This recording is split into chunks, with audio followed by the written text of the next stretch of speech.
we are living in an era of hyper wellness, and yet there's never been more illness. The rise in diabetes, in obesity, and cardiovascular disorders amongst adults and children are all on the rise, right? And yet we know so much about health and wellness. And so what does it come back to? When I work with my clients, they always want to know what to eat. Welcome to the Multiverse, where we believe that mushrooms can actually save the world, and that if humans mirrored the magic and wisdom of the fungi kingdom, we would have a far more joyous and connected planet. Each week, we'll be meeting with experts to learn about everything from functional mushrooms, psychedelic medicines, and so much more. Thanks for listening. Step into the multiverse with us. Hi, guys. Welcome back to another episode of Into the Multiverse. I keep doing this thing where I am hanging out with one of my guests before the show and then get all these amazing stories that I wish I was recording for. So by way of introduction, I'm so excited because today we have Mona Sharma on the show. She's one of my good friends. She's an incredibly inspiring celebrity nutritionist. She's an entrepreneur. She's the founder of a new company called Xicama. There's so much that I want to discuss with you. But first of all, did I miss anything in your title that you want to include? Mother. There we go. And a mama. Mother. Yeah. Amazing. Yeah, two beautiful kids who I've not met yet, but I'm excited to meet. You will. You'll be the new auntie. So I think actually where I want to start, which is a totally different direction. I want people to hear your whole story and more about your path because you have a really fascinating wellness story, which led you to my couch today and where you are just in life. Isn't it crazy? It's such a crazy story. Yeah. And I think it'll take us down a rabbit hole. So before we start there, I would actually love you to just share this recent experience that you went on because it sounds fascinating. Obviously, ice baths and cold therapy is like all the rage right now, but you described it as one of the most profound experiences of your life. Can you share a little bit about that? Yeah, I think it's wild how, you evolve to a point where everything that you go through that you suffer with ends up being this profound experience that leads you ultimately to who you really are. And that certainly was the case for me. Growing up, I just got back from leading a retreat at this spiritual center in Ashram, where I used to walk that strip of beach every single year for a decade. Who am I? What am I supposed to do? What is my purpose in life? I don't know what to do. And sure enough, I went back there to guide people into the blueprint of healing and show them the path that I took to overcome my heartache and healing from two heart conditions, two surgeries that I had. So yeah, I'll share about that. Let's start with the ice plunge because, it's been like this journey of starting with something that has led to the evolution of understanding who I want to be and how I want to show up in this world. And we all know that often starts with getting over our fears, right? How often have you not done something because of a fear? Or maybe when you were younger, right? I think a lot of people can really empathize with that story. So I'm so blessed to have partnered with somebody named Jesse Itzler. Jesse is somebody who really just goes after everything. If there's fear there, he will just decide to do it in the moment. If he needs a coach or training on it, he will seek it out. And so he has this elite program where I get to show up as a nutritionist and guide all of these really successful people who are doing ultra marathons and everything. And it's just a fascinating crowd. So we fly to Minnesota and we're told that we are going to be going out to sleep on a lake in a yurt, literally on top of like a frozen lake. And they ended up drilling into the ice 3 feet deep where we had to plunge. And I thought, you know what? Oh my gosh, I'm showing up as a coach here. How am I going to do it? Literally freaked myself out for 3 weeks straight, waking up early, not being able to sleep. Like, how am I going to show up? How am I going to do this? And honestly, we got there and we had the support of Dr. Trish, who's an amazing Wim Hof certified breathwork teacher, understanding the power of our breath to really overcome obstacles. And then the day finally came. We had to go into the ice. And I thought that I was going to last for 30 seconds. I think the water was 32 degrees. And I ended up staying in for 4 minutes. 4 minutes. And I got to a point where somebody yelled out, "I swan, I swan." Like I looked and felt so chill. I felt like I was meditating. And there's 2 thoughts that I had. One was, oh my gosh, this feels so good. How can the ice feel so good on my body? And the second thought was, Mona, how dare you spend the past 3 weeks living believing that voice in your head that thought it was okay to feel stress, anxiety, and worry building up to the situation, that ended up being one of the best experiences of my life, right? And, it's such a reflection of where we are today because we've become so accustomed to living with stress and anxiety and worry and limiting beliefs about ourselves that we can't do something, instead of maybe just trying on what the perspective would be from succeeding at that one thing so that leading up to it, you can actually be your greatest cheerleader and advocate, right? So that was a huge takeaway for me. And then obviously to do that in a group community, I think that there's so much power to do things that you're afraid of, but also with a community of people, right? Especially coming off the past few years and being so disconnected. There's power in community and us gathering together and doing things and sharing laughs and sharing fears and tears and everything. So I did it, and I cycled that with the sauna, and I went back in 3 times. I slept outside on a yurt that was on top of the ice, something else I never thought that I would do. And this fuels a muscle that, you can really accomplish what you want. And today I work with a lot of people on mental health disorders, and being able to live through an experience where I was able to show up for myself in a way that I've never done before has definitely fueled my mission in coaching others how to do the same. I think it's such a beautiful parallel to so many things in life. And I was just talking about this the other night because I'm a huge fan of, number one, people that continue to like up level and set new thresholds for themselves, whether it's like the Jesse Itzlers of the world, or I've, so many friends that are these extreme athletes that just continue to outperform themselves. And it's like the constant 4-minute mile, if you know the story of the 4-minute mile, things that you never thought were possible, or things that you never thought were possible for your, your personal genetic makeup. Well, like, I'm just not designed to do that. And I think this is a good example of like, you can continue to reinvent yourself. Absolutely. And what this was such, it had so much importance because I've done this before. I've identified with somebody that couldn't do something. So to go back to my story, I come from corporate before wellness. I was in the corporate world. I worked for a big luxury fashion company. I was able to travel the world and do makeup for fashion shows and work with celebrities and, wake up in hotel rooms not knowing what city I was in. And of course, I was out of alignment. It wasn't my purpose. It was definitely a wow job for somebody, but it wasn't my wow. And at the time, it reflected in me suffering from debilitating anxiety. We were drinking and smoking and like doing all of the things, which obviously impeded my health. But also, I suffered from heart palpitations that were pretty bad. And doctors put me on beta blocker medications to try to subside the palpitations. And that ended up leading to 2 heart surgeries to do ablations to burn off these extra electrical valves.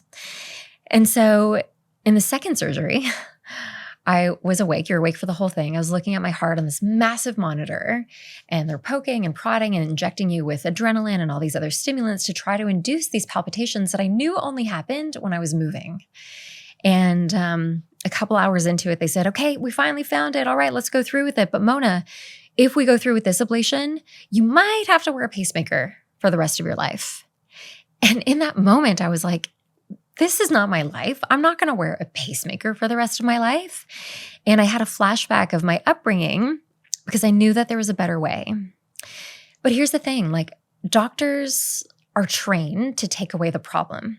They're trained to take away the suffering through often prescription medication or surgery.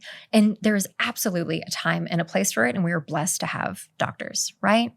But in my circumstance, I knew that a lot of my heart palpitations were caused by stress, the void that I was experiencing in my life at that time, the heartache that was happening through a breakup, through my parents divorcing after 35 years of marriage, the change that came along with that. But doctors never asked me about that. They didn't ask me about my diet. They didn't ask me about my emotional well-being, my spiritual well-being at that time. And the irony for the people listening is that I actually grew up living my summers on an ashram.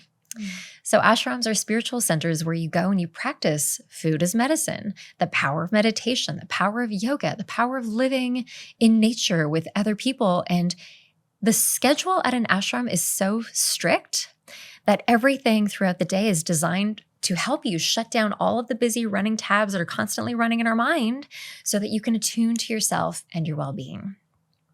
And my mom found this place. My mom's Danish, my dad is Indian, but I've only ever known my mom to suffer from debilitating autoimmune disease, so rheumatoid arthritis. She's only ever been completely deformed to me. So growing up, the motto in my house was eat it, it's good for you. Try this, it's going to be good for you. Drink this juice, go back to the ashram. And I would see the impact of the ashram on my parents' well-being, on my mother's inflammation. But I guess in my 20s, I had to throw it out the window, go and party and get the really cool, sexy job to prove that I could make it to the top of my company really fast. And I did that. But I wasn't listening to my heart.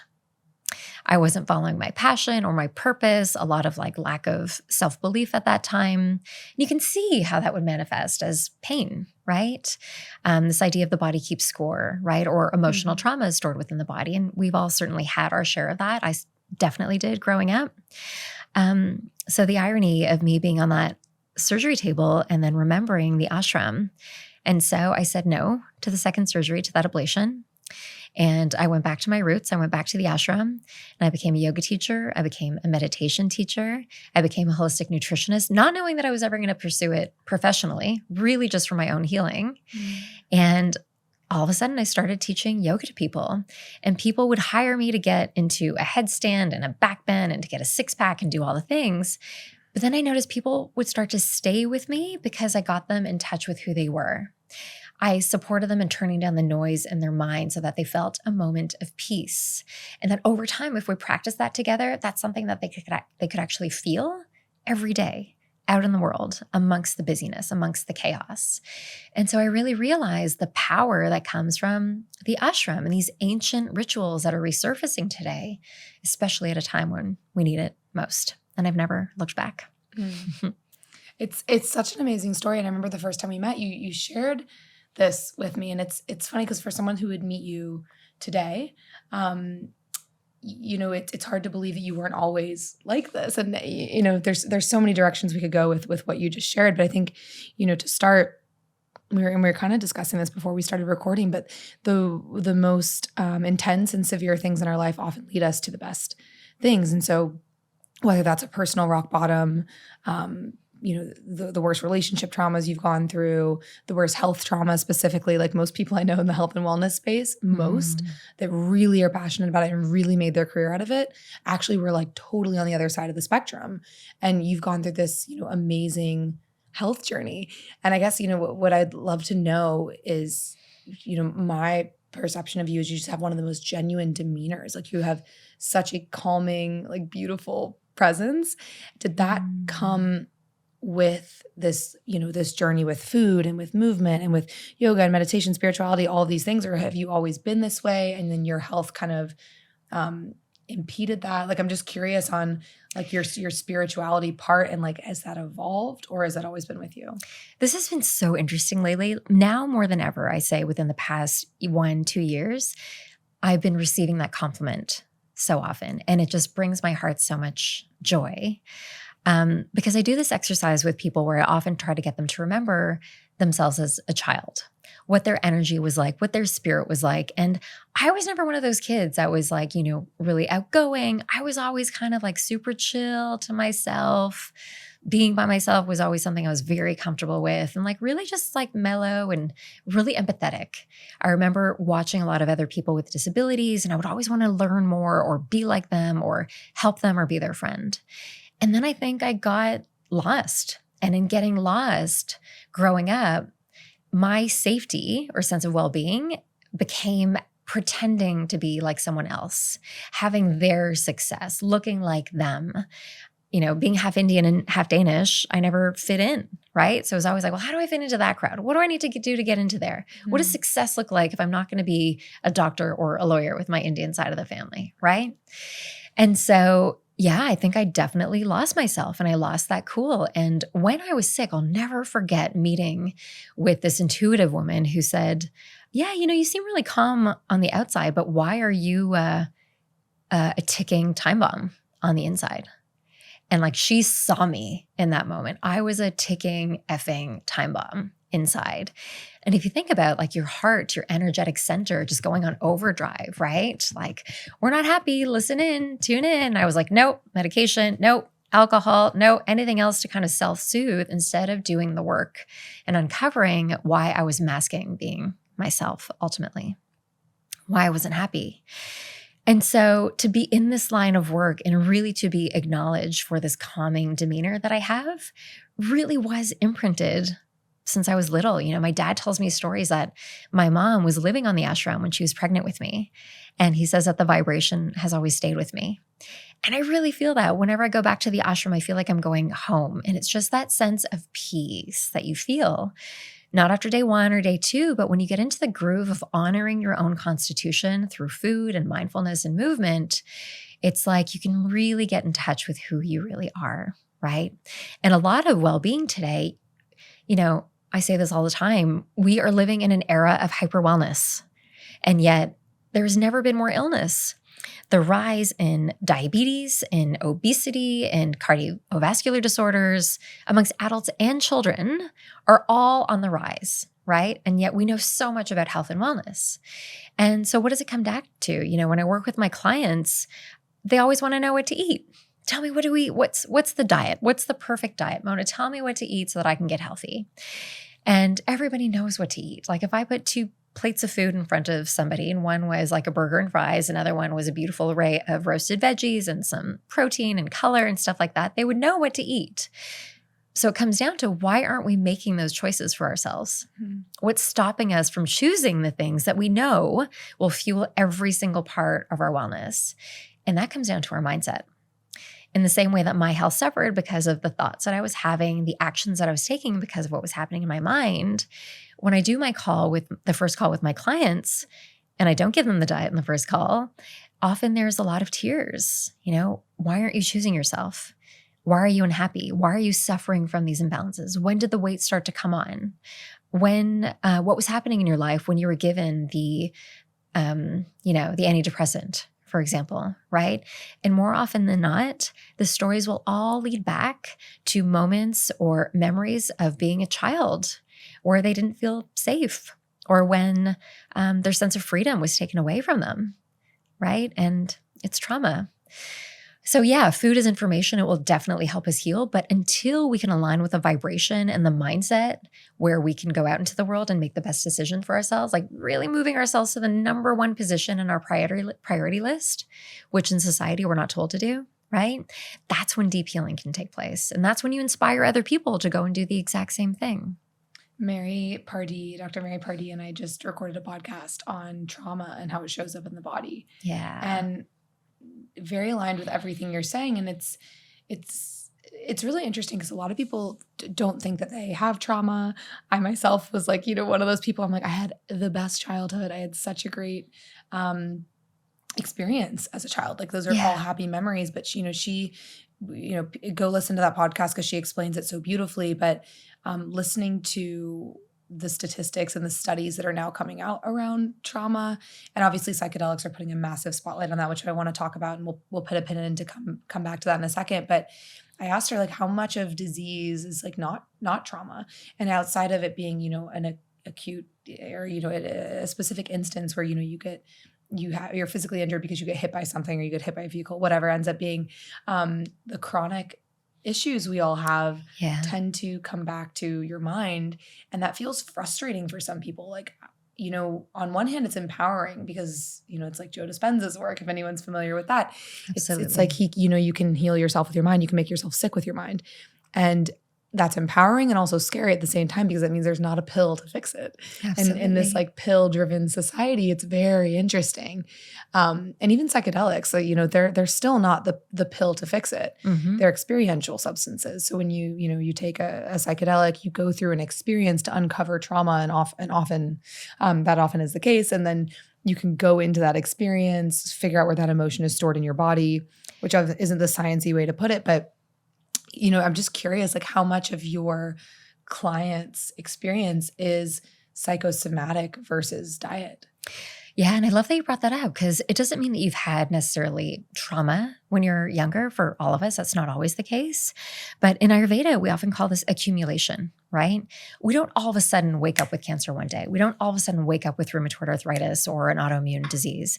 It's the result of things that accumulate over time. The best analogy that, a lot of functional medicine doctors will give is that sink, right?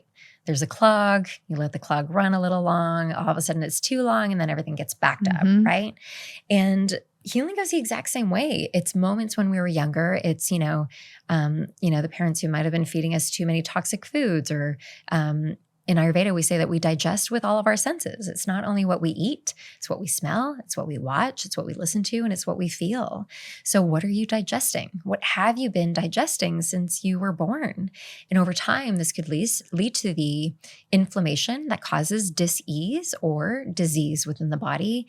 And I think that many of us are given the capability to process and metabolize these things a lot better.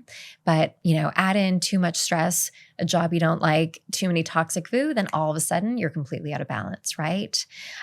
So I think you're right. Today, we have to get out of this mentality and belief that there's a perfect pill or a perfect diet.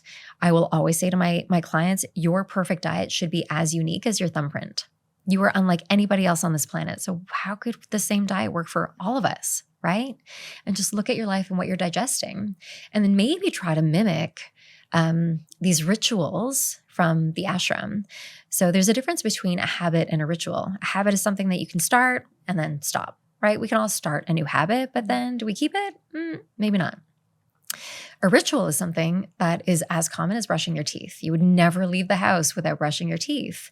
So if you start to kind of habit stack throughout the day on top of the habits that you have, turn them into rituals that allow you to feel your best. For some of my clients, it is around food. For other people, it's around meditating. For other people, it's around moving every day because they notice that if they don't get in that morning movement, the rest of their day is just like they're not in flow. They're lacking creativity or motivation. So yeah, I love that there is awareness around psychedelics to support us, because I think it was pre-pandemic, over 40 million people suffered from anxiety and anxiety-related disorders. And let's face it, medicinal mushrooms aren't also an ancient practice, right? They're an ancient practice, something that comes from nature to help us adapt or cope. We all need coping mechanisms, right? And a lot of these ancient rituals, I don't think it's any surprise, are now coming full circle to help us heal at a time when stress and anxiety and worry are at their peak. We are living with levels of stress unlike ever seen or experienced before. And yet we expect each other to just show up every day and be the best version of ourselves, and to be a mom and grow a business and grow multiple businesses and have a presence online and do all of these things. Meanwhile, we're not healing ourselves. So I'm really excited for the evolution of medicinal mushrooms, because the science behind all of the different aspects, from healing to anti-inflammatory to brain support to anti-anxiety to cancer prevention, is just huge. It's really wild. And I want to, spend some time on mushrooms, both functional and psychedelic, because both, play a role in your life. Mm-hmm. And how do they, how did they first come into your field? But, we can maybe we'll just start with functional mushrooms, non-psychedelic mushrooms. And then how does that look like, with prescribing them to your clients and things like that? 2 years ago, I'll be totally honest, I would have never recommended medicinal mushrooms to my clients ever. But in studying it, the studies that have come out, and even looking at ancient practices, right? They're written about in Ayurveda, also the power of mushrooms in our diet. It's crazy. It's these, I was just talking about this morning on a podcast that I was on. Mm-hmm. It is what's happening in the West is just a remembering and a actual learning from Eastern cultures that have been using, they found the first reishi mushroom in 2050 BCE. They've been documented in history for thousands of years, both functional and psychedelic. And so it's funny that we're having this aha moment. Oh my gosh, in the West. Yeah. But, it's great, but it's learning from rituals. If you look at Eastern medicine, Chinese medicine, it's there and it's documented. Yeah. Right. And still used in their current culture. And they're you guys are just late to the game. And at a time when a lot of the diseases that we're suffering from today didn't exist, right?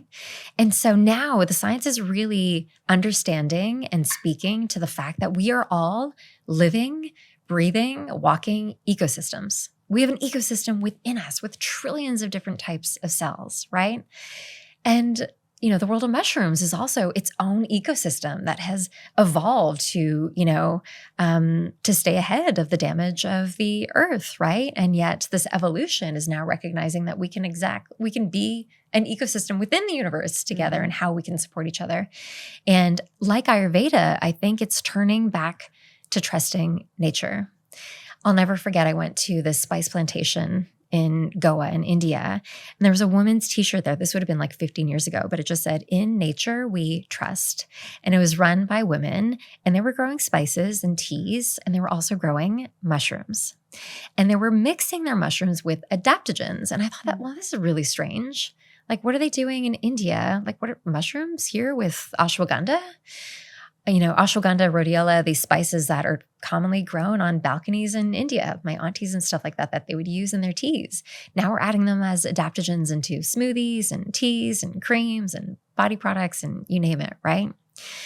So medicinal mushrooms now are on a lot of my clients' meal plans. When I ask my clients, how many people are suffering from brain fog, lack of motivation, poor memory, lack of energy throughout the day.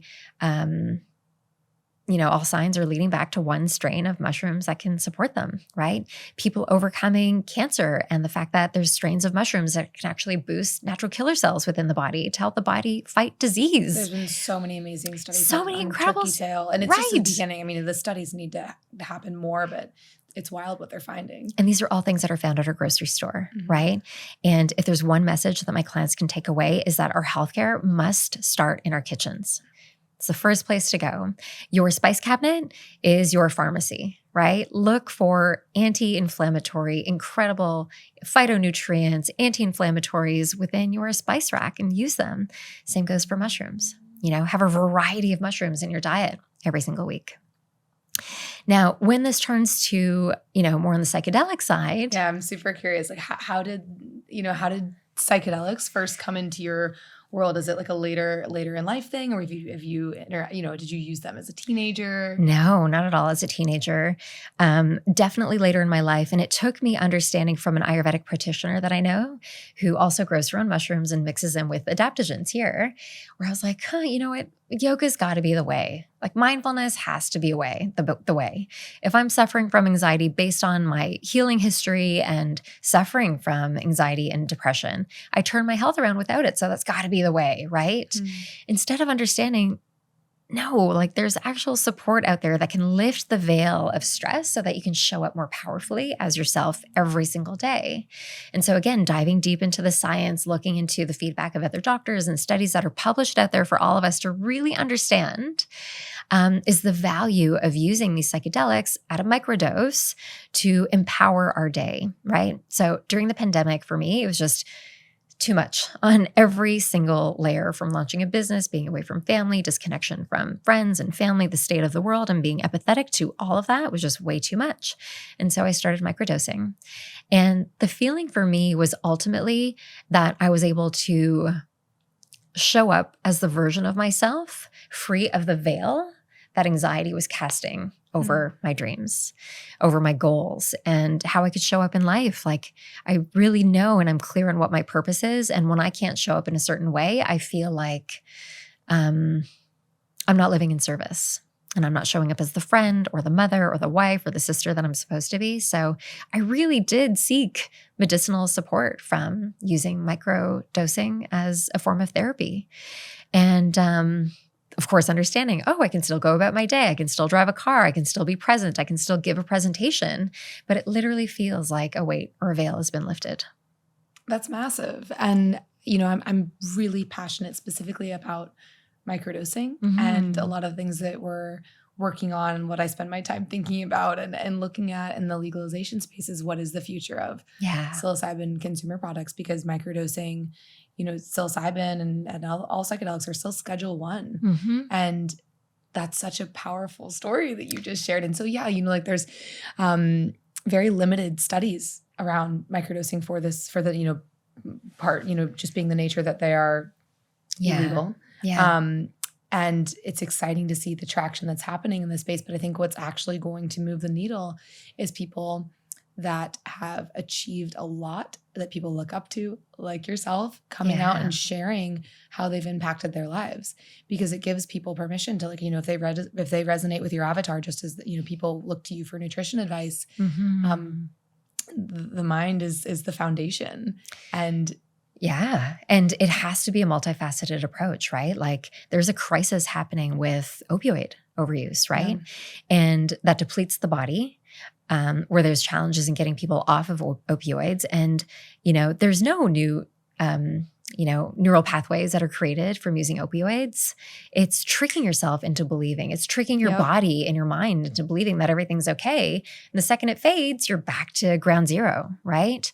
I find that with medicinal mushrooms and microdoses, it lifts the veil so that you have an understanding of, like, oh, life is actually really beautiful. This has given me a new perspective to, like, be creative again. Oh, it feels really good to be creative and feel motivated again. You can show up as a different version of yourself. And that cues a prompt of growth, spiritual growth, physical or emotional growth also, so that it's not a dependency on microdosing. It's the awareness that it's already within you. It's a 1 degree shift, like how I describe it, which it feels similar in the way that you're describing it, but it's and I think this conversation specifically is super important, because most of the conversation revolving around psychedelics is for people with severe treatment PTSD,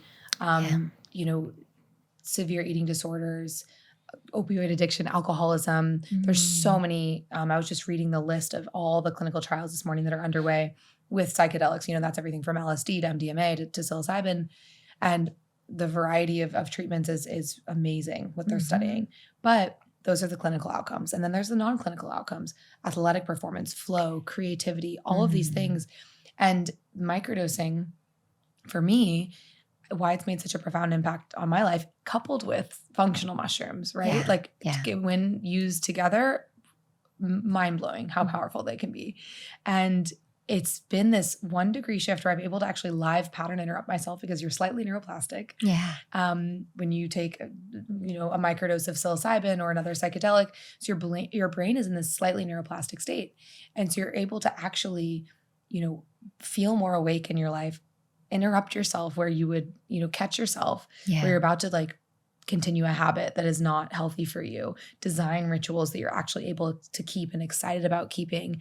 I mean, the benefits are endless. And I think the access to microdosing is going to be pivotal for a lot of people that need that 1 degree shift, that, they're functional, high performing humans, but for happiness levels, for stress levels, for all these things that are, like, the biggest markers of disease. I think it can be a really incredible tool. And you used a really great word there, which is disrupt, right? So I think when you live with imbalances, anything from anxiety, stress, irritability, worry, tension, fear, whatever these low vibrations are, if you're to use a prescription drug, it's a temporary Band-Aid solution to help you think otherwise, right? But when you're using medicinal mushrooms, it really is a disruptor, because it breaks the belief pattern of yourself that you've identified with. And often when I work with people, they've identified as being somebody who is sick, who's overweight, who suffers from anxiety, for all of these things for so long that they really believe it's who they are. And even in my journey, like, I remember after my heart surgeries, my brother, he's 10 years older, and he's done, like, all of these marathons and tri-adventures and everything. And he asked me to do one with him. I was like, no, I can't, like, my heart condition, right? And he looked at me, he's like, how's that working out for you? Like, how's that label working out for you? And I was like, oh, you're right. And so thank God I had him as a cheerleader. But I can only imagine, like, had I had, microdosing back then, the ability to just, like, try on a different hat for a little bit, to recognize, like, oh, there is actually another way, right? Like the scenery that looked a certain way for so long, it's like, oh, there's actually sunlight over there. Let's go try that sunlight on. Yeah. So it's been a game changer for a lot of my clients. That's amazing. And, as far as, whether it's larger doses of psychedelics and just how they kind of play a role, like, obviously, you shared about the microdosing, but how have other psychedelics played a role in your life and your client's life? Which is, like, anything interesting that you want to share? Yeah. Yeah, it's so funny. Like once you kind of open the box a little bit, it's just, it's incredible how many things show up to kind of remind you of what happened. Pandora's box in the most beautiful way. So yeah, I was never really called to any other plant medicine until a girlfriend called me and she said there was one space at an ayahuasca experience and it was all women. It was going to be in Joshua Tree. And I just thought, oh my gosh, amazing. This sounds awesome. And so I had a really incredible, beautiful experience. The stars were turning into chakra colors. I was, there was a moment where I had to do the work and really acknowledge that the pain pieces that I had during my illness, they weren't actually real. Like it wasn't about me, but I made them about me. I internalized everything instead of recognizing, what they were for what they were, which is kind of like meditation, right? You distract yourself. You understand that you're not your thoughts.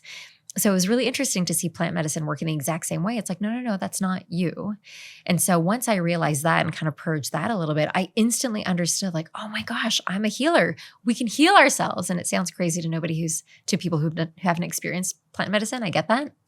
But I had this deep understanding of like my purpose in this world and the fact that there's so many beauty around us and the power that comes through connectivity and sharing our stories and these experiences together that ultimately help us grow and evolve. And since that experience, I'm just noticing these little synchronicities pop up to remind me of that experience and the direction that I want to go, to remind me of that experience and then the direction that I want to go again, right? So it's now following these nudges back to the point of, how we started this conversation that have all led me back to leading a retreat at the Ashram where it all started, which I just got back from, right? And so the beauty that comes with unlearning a certain way of being, because we're really not given the tools growing up, right? We identify with everything. I wasn't taught to love myself or how to love myself, right? And so many people, whether they've been bullied or been in toxic relationships or just had a bad experience, we form these beliefs about ourselves that aren't true. And that led me to becoming an NLP practitioner, so neuro-linguistic programming, to really help people with their languaging around this. And so it's been kind of this beautiful gift because I think that healing has to be multifaceted, right? It's the food that we eat. It's what we're consuming in every way. It's undoing traumas and releasing emotional trauma from the past. It's time in nature. It's our sense of purpose. It's our sense of connectivity. It's what we're drinking, what we're listening to. So it's really been a gift so that I can kind of go out and educate everybody on, really creating your blueprint for healing and how your blueprint is going to look very different from the person sitting next to you. And that's okay. And that's something to be totally celebrated, right? But I think that the really cool thing I'm hoping with functional medicine is that doctors are now advocating this, right? It's like, what do you need in order to feel better in your mind and body and spirit today? How can we help you heal from this moment in the past? How can we heal your body? How can we heal your mind? And then maybe make the suggestions so that you can take ownership and grow this toolbox of things, microdosing or psychedelics or whatever it is, with food, with mindfulness practices, with daily rituals, with going out and dancing, having fun in your life, right? It's your toolbox of things that you can go to feel your best every day. That's such a beautiful perspective. And it's really interesting if you look at what you've done in your life. It's really just accumulate all of these tools to give yourself the most diverse set of skills to really be able to look at someone holistically. Like that is holistic healing. And I think a lot of what I care about and what I'm spending time thinking about is just psychedelics as part of the wellness conversation. It's like you have, psilocybin as a tool, you have ice baths as a tool, you have food as a tool, you have community as a tool, you have laughter as a tool. Like there are endless elements that should be incorporated. And then each of those elements will take up different percentages at different points of your life. And you have to continue to iterate, and there is no end goal. There is no destination. And so I really, really love the way that you're describing it. Can you imagine the ownership too? Like I work with my clients a lot and really waking up in the morning, feeling into how your body is, having gratitude for this one body that's working every second of every day to help you heal, right? Just acknowledge that for a second. And then feel into like, what do I need today to feel great? Is it a cup of coffee? Is it an extra workout? Is it a walk outside today instead of the HIIT workout? Is it gentle yoga and stretching? Is it calling my mom? Is it having some French fries? Or is it a really nourishing protein smoothie? Like really owning into what you need every single day so that you're honoring your constitution so that you can thrive. And the impact of honoring what feels good is that you feel good. So imagine if more of us were waking up feeling good throughout the day, despite our stresses and the anxieties and worries that are happening in this world, then we emanate a vibration that's supporting other people to step into the same pattern. And that's what we need. I think you already answered it. My next question was going to be, like, what is the impact that you hope that your work has on the world? But I think, you described it, this domino effect of like what happens when people feel good. And I know, like, when, and I am reflecting on like my health journey as we're always looking at things through the lens of like how they affect us. It's always a mirror, but the best things that have come to me in my life have come from the worst experiences, like we were discussing before. And, I fell in love with wellness. I fell in love with all these things because I started to realize like what a different person I was when I felt good. And I feel like there's always been the underneath of who I am, but all these things like get just layered up on top. And that's what a lot of like this work is just like the removal. And even with like, with Xicama, which I want to talk about in a little bit, this is, the best wellness things that are marketed to us are actually the removal of all of the like bullshit that has been marketed to us that we need. And we don't, it's just, what you're describing, like the essence that I'm getting from this conversation is just like, how do you get back to human? How do you get back to like your basic, your core nature? And so your whole journey has just been you starting at the ashram, going through this whole journey of life, and then like coming back to the ashram, Yeah. And ultimately that's what I teach people, how to build your own ashram in the city. And obviously it might not for most of us, it doesn't look like 2 hours of meditating every day or breath work or yoga, but there's certainly every single aspect, use that word flow, right? And vibration. We've all felt flow, how good it feels to be in that moment, to like that version of ourselves, to love the synchronicity inspiration that comes from feeling in flow. Well, you can create flow, right? We all have a calendar. We have a schedule. Schedule your priorities into your day. So if you look at my calendar, every morning I have my meditation. Every morning I've got my movement. Every morning I've got the time for me to create my amazing morning smoothie that I look forward to every day. Every day I have time scheduled to have fun with my kids. And I schedule my, going to bed routine every single night. So the things that I know I need to feel great every day, I schedule into my calendar, right? And I think that there's, room for a lot of people to do this. Often we get distracted from ourselves because we're so busy. We are living in, the busiest time of our lives. We're all tremendously busy, and we could get busier and we could get more stressed. But if you're prioritizing you in the same way that you do, you take the rituals from the ashram, but just insert them into your calendar. Some days it might look like a 20-minute workout. Some days it could be an hour, right? But all of a sudden you're on this healing path. And when you're on the healing path, you're falling in love with a version of yourself of how you feel when you feel good. But it's up to you. It's not up to anybody else. You take the ownership. There's a lot of things I want to know about your routine, but I think that, we wouldn't have time to go into all of them, but I'm dying to know what's in your smoothie. I don't know why. That's like the burning question that came out of that. Oh, I love Obviously, you consume Xicama other ways. I do want to, we'll talk about the smoothie and then we'll go to Xicama, but what's in your smoothie? It's so funny. I made the best smoothie this morning. Is it different? Is it always the same? It's always different. Always different. So I always feel into it? Are you like, what's in my smoothie? Totally feel into it. I want to love my smoothie. I want to love the ingredients that day. So some days you're just craving different flavors, right?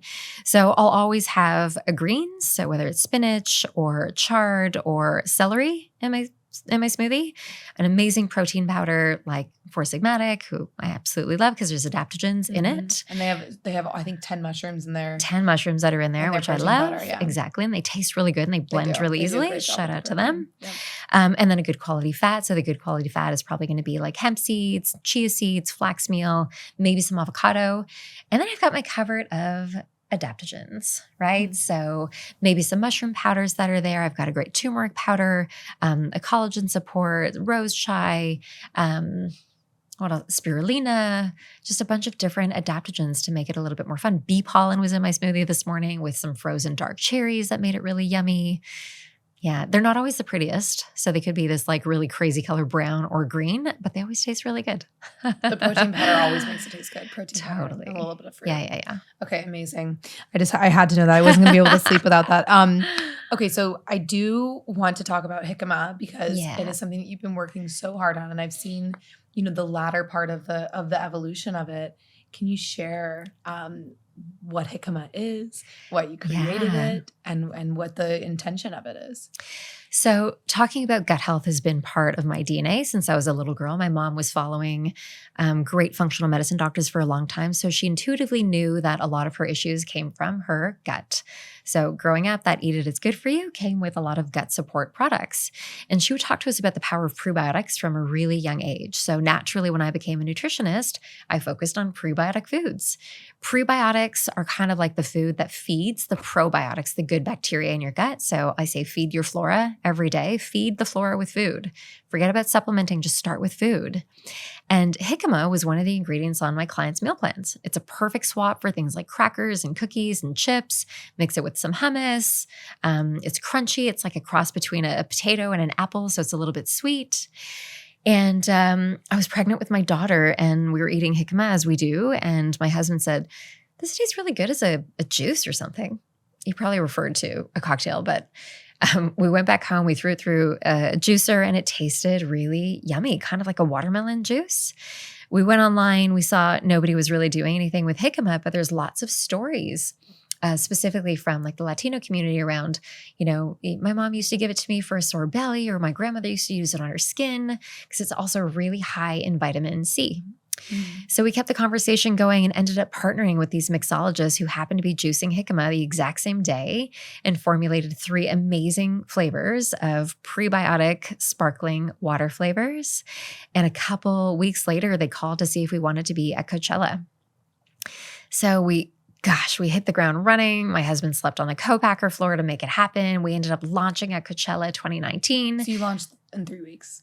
Pretty much. Wow. Like really fast. And we ended up being the #1 selling beverage after water. And so not knowing what we were doing or that we were ever going to start a beverage company, we just knew we had something that was innovative, something that was really special. And of course, with my founder's story.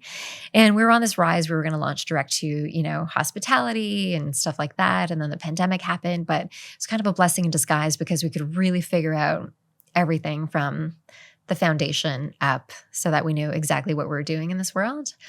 And I'm really proud of what we've done. And when I think about, soda, I think we can all agree that soda is terrible for you, but people still drink it, right? And when I see the amount of obese children that are walking around and the fact that they're drinking soda pop, right?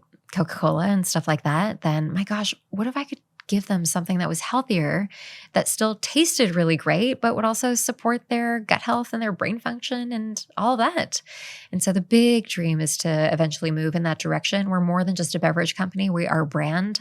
We have a Xicama flour that is ready to go. We have Xicama skincare products that are ready to go. So we're doing it right. We're launching with the beverages and building the foundation of a brand to get out there to be a product that we always say we want to put the fun into functional. I mean, you've done it. It looks beautiful. It tastes amazing. We actually had Xicama at our South by Southwest van. So it was really interesting because we had this like decked out Super Mush mushroom van all over Austin, Texas during South by a few weeks ago. And we were, making all these fun, basically spritzers with our friends' brands. We had you guys, we had June Shine, we had a few other brands there. We were making super much topped Xicama drinks. So and people loved it. I mean, people love the product. So I'm really excited for you. It's at Air One. And is it just online in Air One right now? Just online at Air One. Yeah, we're probably going to go to Sprouts next. Okay, amazing. Well, I'm really excited about it, and I can't wait to try all the new products, the Xicama flour. So everyone go check out Xicama. Is it just Xicama.com? Yep. Xicama or xicamalife.com. Xicamalife.com. Okay. A few last questions for you. So, this is a podcast about psychedelics and mushrooms, which we've covered so much good territory on. I always bring it back to this question.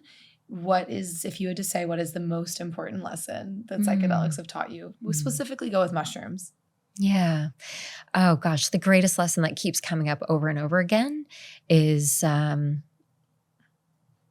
trusting who I am, loving who I am. It's like I've said a few times now, just going back to who I am in this world and just like loving who that person is, which, I wasn't doing for a really, really long time. And just what a gift it is to be the own very unique expression of you, and that no one else in this universe is like you, and to fall in love with that. Yeah.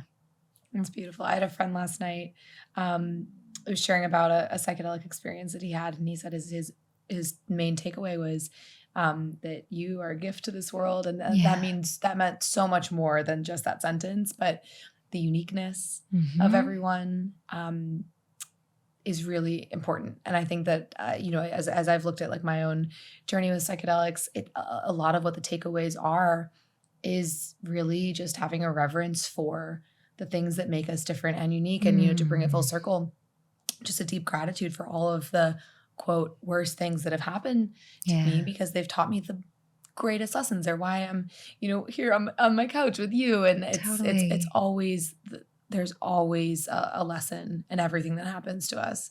Can you imagine if we just looked at other people and just honored how sacred you are? You are a unique being, the fact that no one else is here like you, just how sacred that is, right? And honoring that like it has a reflection back to us and how sacred we are. But, hopefully this can be part of the conversation moving forward so that our children, my children anyways, can go out into the world just with that sense of self-love and forgiveness. Yeah. It's going to be a very exciting few years. There's a shift happening for sure. Absolutely. So last question for you is just, what are you most excited about in the next 6 months? And then where can people find you? Oh my gosh, the next 6 months. So I'm thrilled. After that ice plunge experience, we are now going to swim a lake. So I'm going to prove to myself that I can do that. And so it's an ice lake? It's not a nice lake. This is going to be a warmer lake. Yeah. Okay. In Connecticut. Yeah, I know. There's like crazy stories of, for anyone's heard about this that follows like Wim Hof stuff. Yeah. There's a story of him like swimming under the ice and like getting stuck. I was like, oh God, I know. Please don't Not there. Please don't go there. Yeah. So doing that, I think now I look forward to things that scare me, because I can really prove to myself that I can love myself enough to make it through it and just trust what feels good in the moment. And really the mindset around, am I going to psych myself out again, or am I going to trust myself and know that only the best can happen? That, I always say that the future is greater than any possibility that you can imagine. So what if it's another incredible experience, right? And then the second thing, obviously, is my Xicama brand. I'm so stoked for what it is. They're literally my other 3 babies. Yep. And the fact that I've been able to grow something and I'm putting something out into the world that's also around gut healing, but also having fun, enjoying something amazing, and that, being healthy doesn't have to sacrifice taste, right? And just getting that out into the world is really exciting to me. I love that you call them your 3 babies. I was looking at yours. Super Much Mouse Babies. I call them our triplets.